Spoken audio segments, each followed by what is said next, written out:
Bonjour Sylviane Fauché. Allô, Joanne. Salut, Jean. Bonjour Jean Marquis. Bonjour Joanne, bonjour Sylviane. Ça me fait plaisir de vous recevoir, deux chercheurs du sens de la vie, deux personnes qui ont expérimenté l'éveil, ce mystère qui nous impressionne toujours quand on l'entend. Et je vais commencer par Sylviane et à tous les deux de nous expliquer comment c'est arrivé votre éveil, comment ça s'est produit dans votre vie. En fait, comme j'ai déjà expliqué dans certains balados, hein, mais pour ceux qui ne me connaissent pas, je vais le mentionner. Pour moi, l'éveil, ça, c'est pas un choc, c'est plus un processus dans lequel on embarque.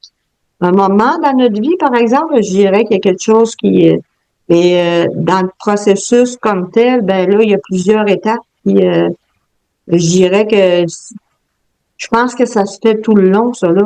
Mais mon premier choc, je dirais, pour dire, questionner justement le sens de la vie, questionner le sens de ma vie, de ma route, ben ça s'est fait plus suite à une dépression que j'ai fait, là.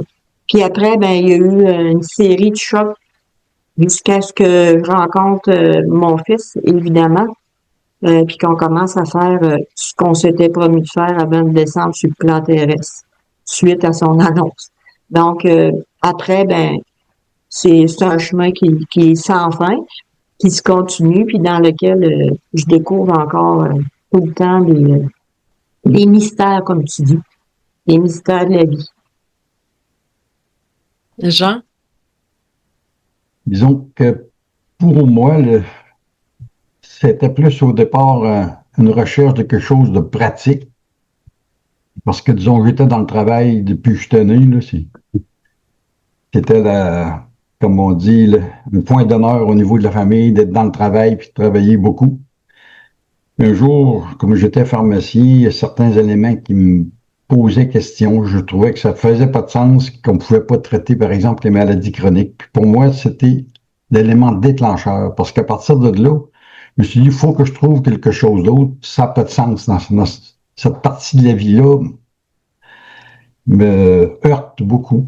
Puis là, j'ai commencé à faire certains séminaires, puis d'une affaire à l'autre, ça m'a amené à aller, disons, en France. Puis c'est durant un de ces voyages-là que j'ai eu une expérience spirituelle très forte qui me confirmait que dans le fond, tout ce qu'on apprenait, c'était dans le fond, c'était un conditionnement en fait en réalité parce que ça nous éloignait de ce qu'on est.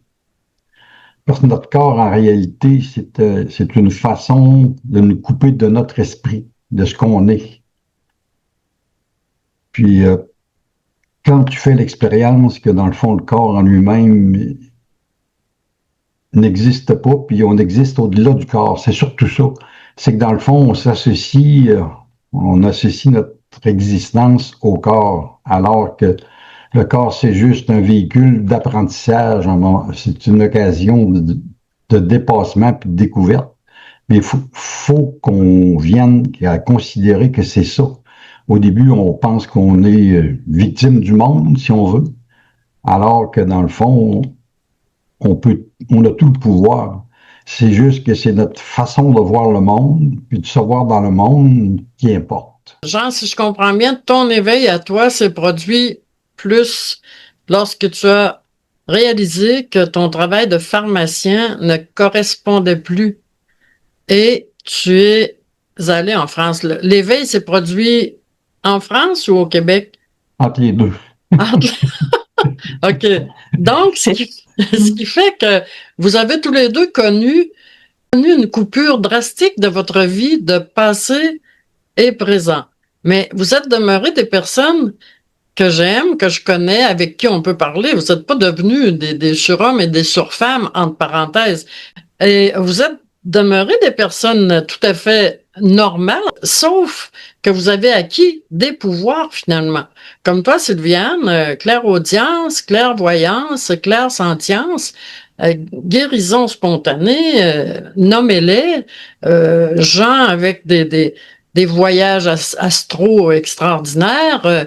Mais comment vous vivez la normalité dans votre vie de tous les jours, entouré de personnes comme moi, exemple, qui pose des questions, Sylviane. Comment on vit cette normalité-là? On fait souvent comme, bon, je vais dire ce que mon fils disait. La norme, c'est la norme. Le naturel, c'est le naturel. C'est deux choses différentes, là, tu sais. Mais comment on vit la normalité quand tu comprends ce qu'est ta nature première? Au final, la normalité, tu la vis quasiment comme une anormalité. C'est le contraire, ça devient une évidence que c'est toi qui est naturel, alors que les autres n'ont pas encore trouvé, les personnes autour de nous qui n'ont pas fait ce questionnement-là, ils n'ont pas encore découvert leur nature première. Ouais. Mais comme on se souvient, comme on a une mémoire qui est pas si lointaine de où est-ce qu'on était avant de s'ouvrir à ce niveau de conscience-là, ben on juge pas la normalité, on la côtoie, puis on compose avec. C'est toujours des défis parce que ça nous amène à rester ancrés dans notre naturel, si je peux dire, là. Mais c'est toujours un défi, par exemple, de jouer avec cette normalité-là, d'être dans cette normalité-là. Et Jean, comment tu vis ta différence spirituelle avec les normes? En fait, un peu comme Sylviane, on observe ce qui se passe autour. C'est sûr que des fois, on est heurté, mais ce qui est important, c'est de ne pas être dans le jugement, autant envers les autres qu'envers nous-mêmes. Parce que dans le fond, comme au fond, au-dessus, au-delà de tout ce qu'on voit, c'est que la conscience, il n'y en a rien qu'une qui se trouve à exister. On est un seul esprit. C'est que chaque fois que tu juges quelqu'un, indirectement, ton inconscient le prend comme un jugement sur toi-même.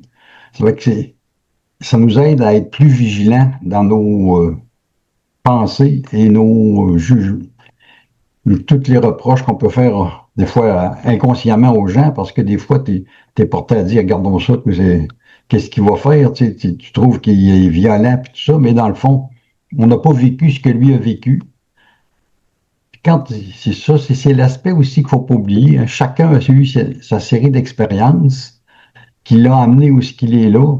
Ça fait que c'est le geste qu'il pose, bien souvent, les gens le posent avec le meilleur de leur connaissance.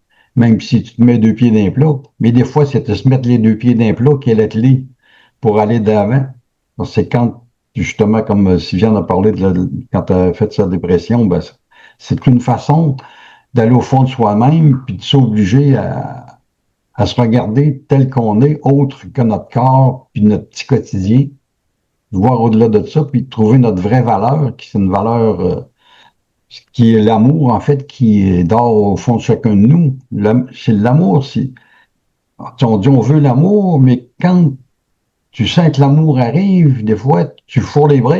Je me souviens, j'avais fait une formation avec Maître Shri Shri Ravi Shankar à Saint-Mathieu-du-Parc, puis il nous avait demandé d'aller dans notre conscience puis de rencontrer notre soi, qui est en fait l'amour.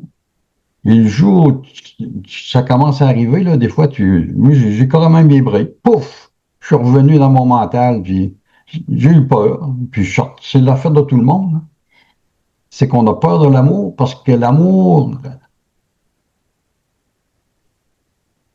comme elle est au-delà de tout nos conditionnements, on a peur de perdre nos repères.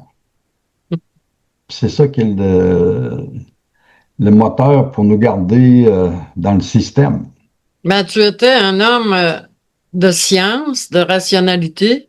Ça devait être très difficile pour toi, niveau socialement aussi, versus tout ton environnement.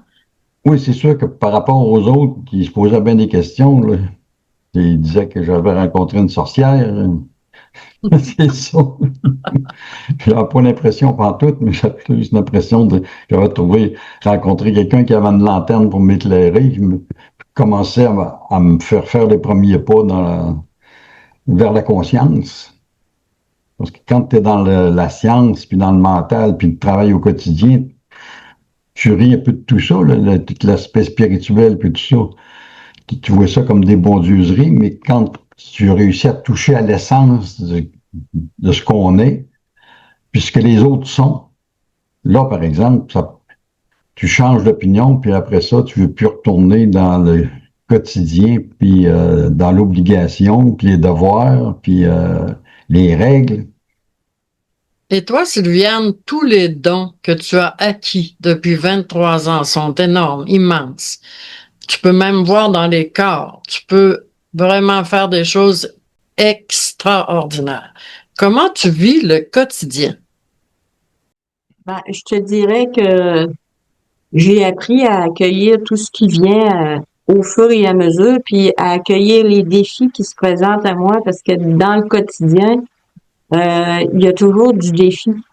Mais après ça, tu le vois quand tu comprends ta nature, hein, c'est parce que finalement, c'est pas extraordinaire ce que moi j'ai j'ai déballé ou j'ai développé comme potentiel. Là.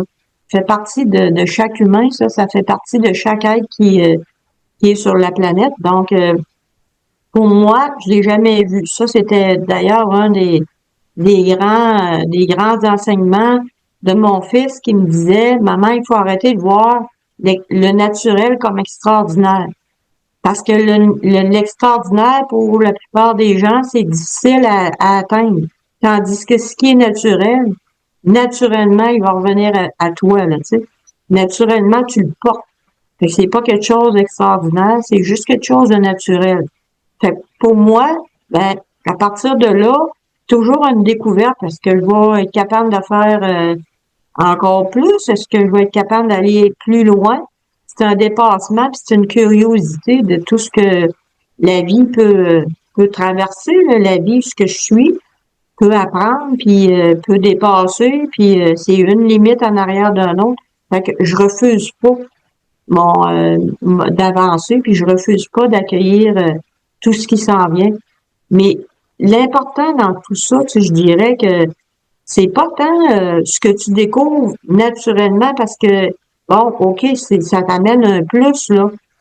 Mais il y a des fois que ça t'amène aussi du défi, ne serait-ce que pour le faire, l'accepter toi-même, mais le faire accepter autour de toi, là. Tu sais, c'est pas tout le temps, c'est pas vrai que ça a toujours été intéressant, ça, là. Ça a amené de la souffrance, ça a amené du rejet, mais bon, à un moment donné, tu comprends que ça fait partie de cette expérience-là.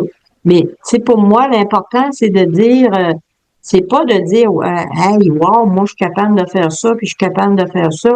C'est surtout que le message soit entendu, c'est, hey, on n'est pas juste des petits êtres humains limités, là. On n'est pas ce qu'on a cru être. C'est ça le message en arrière de chacun de ces miracles-là, mettons. C'est juste ça le message. C'est pas d'autre chose. Mais si on met un miracle là-dessus, ben ça devient pas inaccessible, mais en tout cas, ça peut prendre un peu plus de temps à l'accueillir, là, tu sais. Fait que pour moi, c'est ça l'important. C'est de me rendre compte au fil du temps que notre nature est illimitée, que notre puissance est là, illimitée.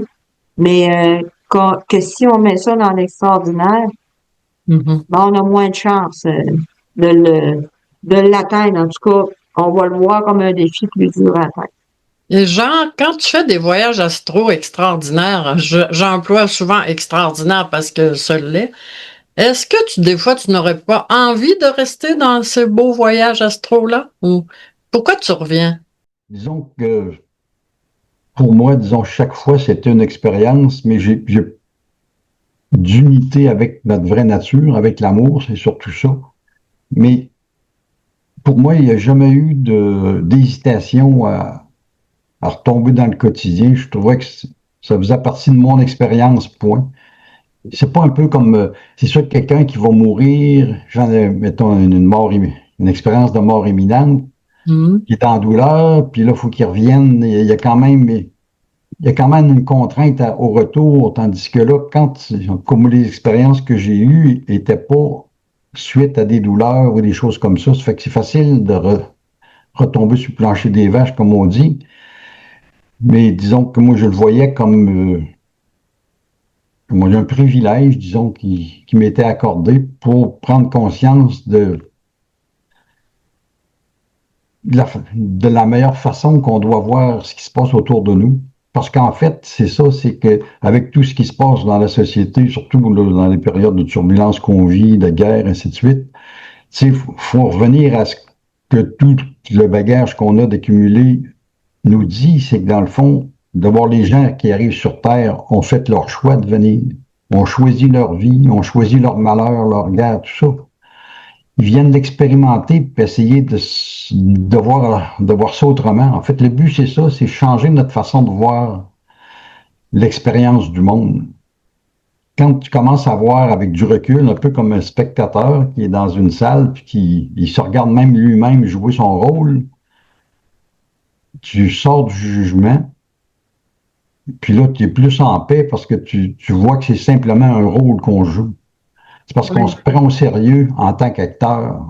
On devient le personnage qu'on joue alors qu'on est bien au-delà de ça. Puis comme dit Sylviane, on est tous pareils, puis on est tous l'amour, puis l'esprit, la joie, et ainsi de suite. Mais Sylviane, lorsque tu fais des soins et que tu intériorises la personne qui est avec toi, que tu deviens elle pratiquement, comment tu vis cette puissance, dans le fond, qui t'habite à travers l'autre personne? Ben, en fait, comment je vis cette puissance-là? Ben, en fait, je me suis jamais posé cette question-là. C'est une question parce que ça devient un réflexe premier, ça là, quand quelqu'un vient te demander de l'aide, ça devient comme une nature première. C'est ma nature qui prend le devant puis qui se place en fonction de la personne qui vient là. Comment je le vis? Comme si j'aidais quelqu'un, comme si je m'aidais moi-même, finalement, à sortir de quelque chose. C'est parce que, comme Jean il dit, on est un, en quelque part, là, à la source. Quand tu comprends ce principe-là, puis que tu l'as vraiment intégré, c'est une partie de moi que j'aime, qui vient me voir, là, tu sais. C'est une partie de moi qui est en détresse, qui vient me trouver pour avoir de l'aide, puis pour que je mette de la lumière sur cette partie-là, mais je le vois pas comme extérieur à moi.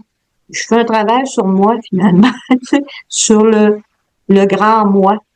Mais tu sais, quand tu as compris puis tu as vraiment vécu l'unité, ben tu peux pas. Moi, c'est vraiment comme si j'accueillais mes enfants. Puis là, ben, je vais dire charrie, tu sais, c'est peut-être, mais c'est vraiment comme si j'accueillais des enfants qui sont en détresse, des parties de moi qui sont en détresse, sont vulnérables et qui ont besoin d'être éclairés, tu sais, de trouver une solution puis d'aller mieux. Fait que pour moi, c'est comme ça que c'est même que je me vois. C'est même pas une responsabilité, c'est quelque chose qui se fait instantané, là, tu sais. Au début, c'était pas le même parce que là, j'essayais plus de trouver comment interagir. Tu sais, c'est un processus de reprise de conscience. Maintenant, c'est quelqu'un qui a besoin d'aide que j'accueille là-dessus. Et Jean, quand tu fais un voyage astral, est-ce que ça se commande? Est-ce que tu dis, comme en ce moment même, là, si je te dis, Jean, va faire un voyage astral et dis-moi ce que tu as vu et reviens. Est-ce que c'est possible, ça? Disons que dans mon cas, ça arrive par spontanéité. En fait, c'est un peu comme si c'est une occasion d'élargir mon champ de connaissances qui m'était offert. Mm. C'est plus dans ce sens-là. Moi, j'ai pas de contrôle là-dessus. Il y en a qui ont ce potentiel-là, mais je ne l'ai pas. Puis je suis bien correct de même aussi.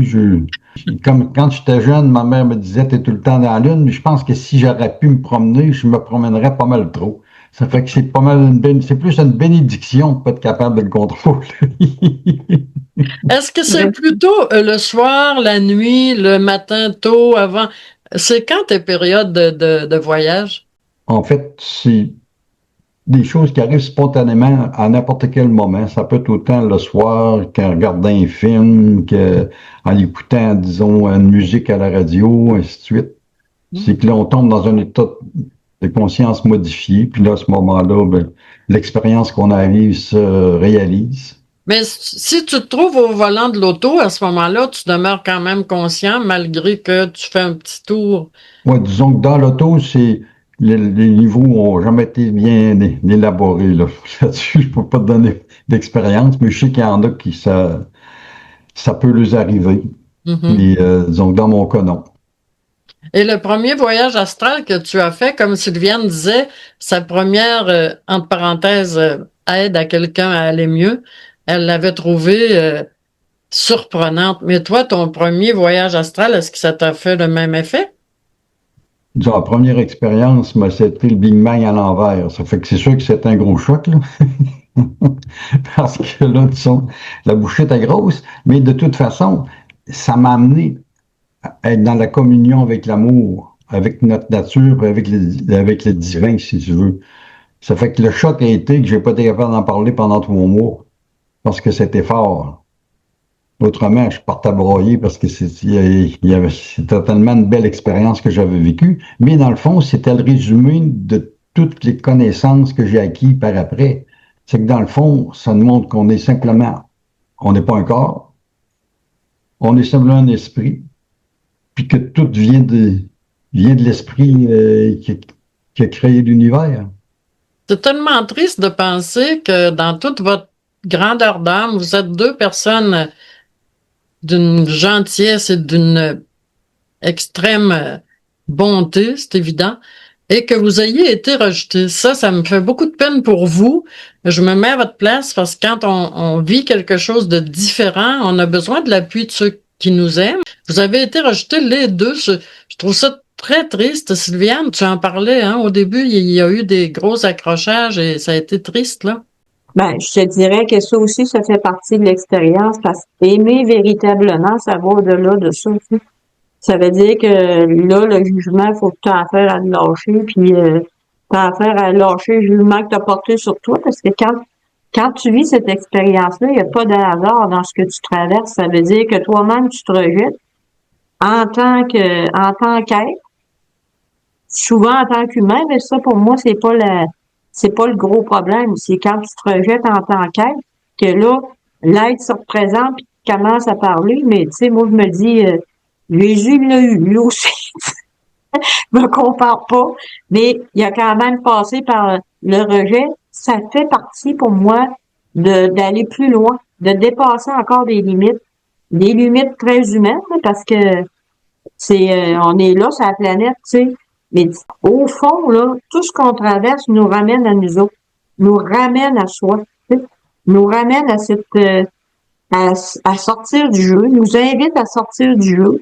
Puis ben ça va se passer à travers toutes sortes d'expériences, autant du beau, parce que tu faut pas que tu restes accroché non plus à tes expériences, à toujours vouloir vivre tout le temps quelque chose de, tu sais, à espérer la vie, ça se passe ici, là.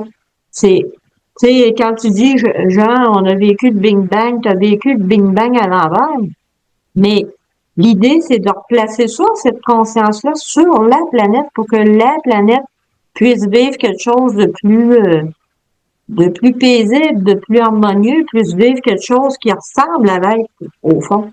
Mais pour ça, il faut se délivrer, faut abandonner tous les concepts, toutes les limites qu'on a.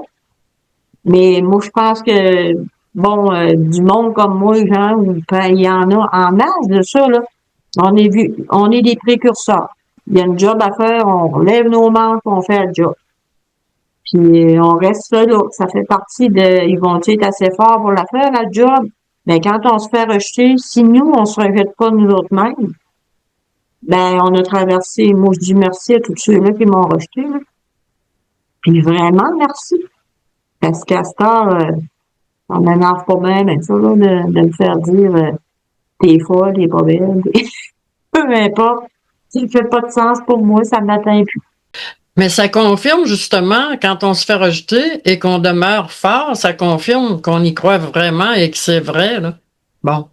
Donc, mais Jean, ton émotion, ça m'intrigue parce que au niveau émotif, c'est la première réponse que notre corps nous donne quand on vit des choses, hein. C'est tout, tout de suite, c'est les émotions. Soit on pleure, soit on fait une crise d'angoisse, soit on ne sait plus où aller.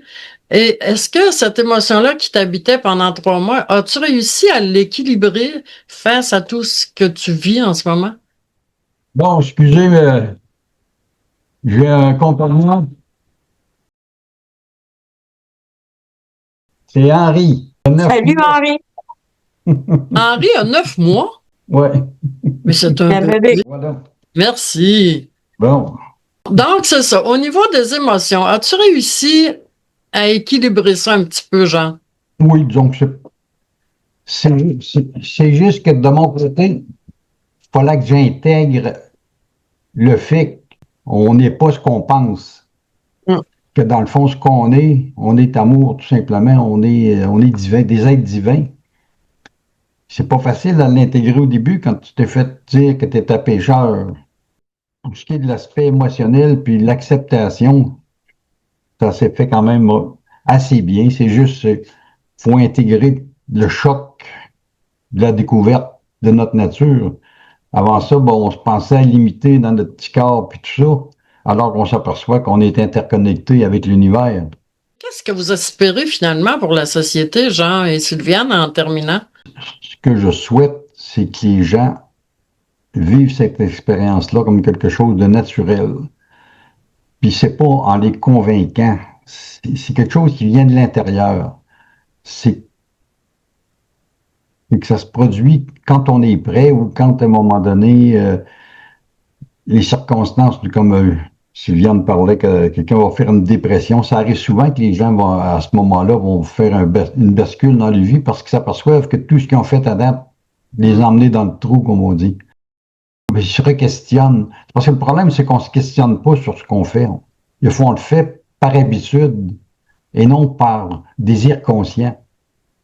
Puis le secret dans ça, c'est vraiment d'être toujours au diapason de notre volonté intérieure. Puis c'est ça que les gens, il faut qu'ils prennent conscience, puis qu'ils prennent aussi conscience que notre esprit les influence, que chacun prend, l'esprit de chacun influence les autres. Parce que j'ai eu des expériences là-dessus, à un moment donné, quelqu'un était dans notre groupe d'études, arrive, puis nous dit, il était dans une ligue de golf, c'est lui qui était le chef d'équipe, puis il y a quelqu'un qui jouait très mal. Il a dit dans sa tête, si j'étais comme dans la Ligue nationale, je l'échangerais. Dans la nuit, la fille a rêvé qu'elle était changée d'équipe, elle était découragée. Mais c'est juste la pensée du gars qui a influencé l'esprit de l'autre. Fait que ça, c'est un petit exemple, ben anecdotique, mais dans le fond, nos pensées se reflètent dans les autres aussi. Puis le monde qu'on a autour de nous autres, il fait partie de notre inconscient. Fait que c'est ça qu'il ne faut pas oublier. Eh, merci, Jean, c'est très beau ça. Et Sylviane, en terminant, Sylviane va nous terminer le balado avec sa sagesse habituelle. Qu'est-ce que tu espères, Sylviane, pour le futur, pour la société? Ben, j'espère rien parce que je sais que ça va se produire. Je sais qu'on est dans une période de changement puis que c'est en train de se faire. Fait que c'est pas dans l'espoir ni autrement. Je sais. Fait que moi, tout ce que je fais, c'est participer à ça. Puis ben, pas me cacher dans ce que je suis. Tu sais, parler ouvertement de ce que je connais. Puis je sais très bien que ça, comme tu dis, Jean, je sais très bien que ça influence tout le monde qui est autour de moi. Il est très, très loin. Quand tu acceptes que c'est puissant, la pensée, ça peut faire le tour de la planète, puis j'ai eu des expériences de ça assez rapidement. Ben, moi, tout ce que je fais, c'est de faire de mon mieux pour influencer au mieux le changement qui est en train de se produire sur la planète. Je sais pas dans l'espérance et je sais que c'est en train de se produire. Et comme tu dis souvent, Sylviane, je n'ai rien à vendre. Non, Mhm. absolument rien à vendre. J'ai à partager, par exemple. Parce que ça, c'est immense, là, tu sais. C'est dans le partage, puis c'est dans le partage qu'on grandit. J'ai tout le temps dit que quand j'ai commencé à partager mes connaissances, ça les a décuplées. Ça m'a donné encore plus de connaissances puis de conscience. J'ai eu accès à plein de choses. Tu sais. Fait que j'arrête pas de partager parce que ça m'apporte beaucoup. Fait que Ben, merci beaucoup à vous deux et j'ai envie de terminer en disant merci à deux guides spirituels parce que dans le fond, vous nous avez guidés de par vos expériences et de par votre présence ici à évoluer au moins un petit peu au mieux de nos connaissances à nous. Un grand merci et j'espère qu'on va évoluer ensemble tout le reste de nos parcours de balado. Merci beaucoup Sylviane et merci Jean. Bonne journée. Merci à tous. Merci à toi, Merci. Joanne, de nous permettre tout ça, surtout. C'est un plaisir.